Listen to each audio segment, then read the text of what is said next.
বেঁচে যাওয়া সেই ছোট্ট পাইজা এখনো বিশ্বাস করে তার বাবা মা দুই বোন এখনো বেঁচে আছে ঠিকই, সে জানে না সৌদি আরবের মর্গে এখনো এই ছোট পাইজা আনন্দ নিয়ে বলে বাবা মা দুই বোনের সাথে সে ঈদ করবে। সৌদি আরব সেই সড়ক দুর্ঘটনায় একই পরিবারের 5 জনের মধ্যে এই ছোট পাইজাই বেঁচে রইল।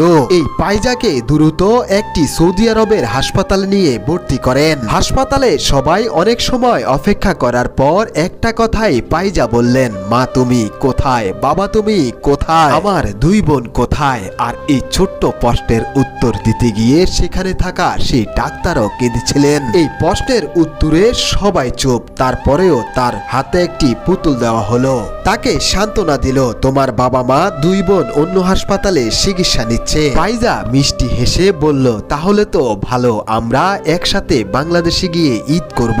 আজ পাইজা বাংলাদেশে এখনো জানে না যাদের সাথে ঈদ করার স্বপ্ন দেখছে তারা আর কোনোদিন ফিরবে না। একটু ভাবুন তো, এই পাইজা যদি আপনার ভাগ্নি হতো, এই পাইজা যদি আপনার মেয়ে হতো, কি দিয়ে সান্ত্বনা দিতেন আপনি? দোয়া করবেন যে নিথুরগুলো চলে গিয়েছে আল্লাহ যেন তাদের জীবনের সকল গুনাহ মাফ করে জান্নাতবাসী হিসাবে কবুল করেন। মুসলিম হিসাবে ভিডিওটি ভালো লাগলে শেয়ার করে সবাইকে দোয়া করার সুযোগ করে দিন।